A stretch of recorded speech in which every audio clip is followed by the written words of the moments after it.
Connect the Ethernet cable to the ESP Plus control board. Connect the Ethernet cable to an open port on the network switch or router. Next, we will use the controller display to enable the DHCP setpoint. Hold the back button for 3 seconds to access the setpoint menu. Use the up and down arrows to find the DHC setpoint. Press and release Enter to display the current setting. Use the up and down arrows to find Enable, ENA.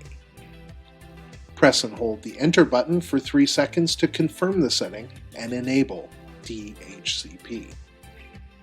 Press the back button a few times to return to the default display. You will need to find and record the IP address for the controller. Use the up and down arrows to scroll through the controller variables until the IP settings are found.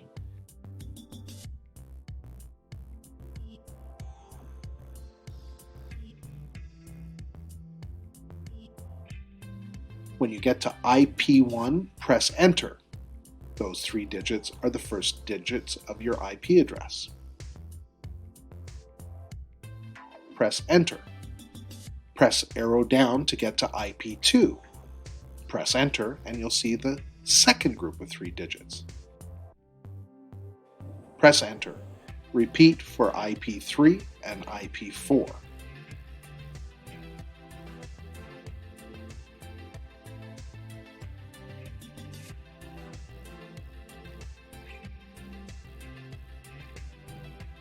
You now have the IP address for your ESP Plus controller.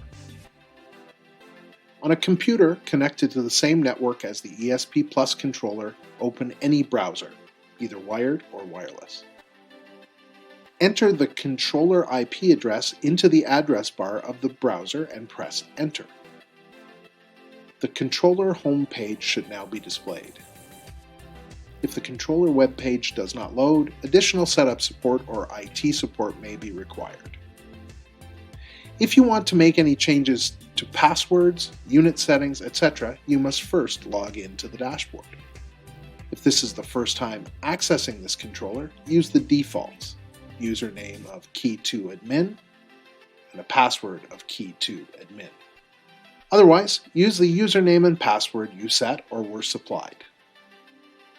For more information and support materials, visit our ESP support page on the KeepRite website at k-rp.com/ESP.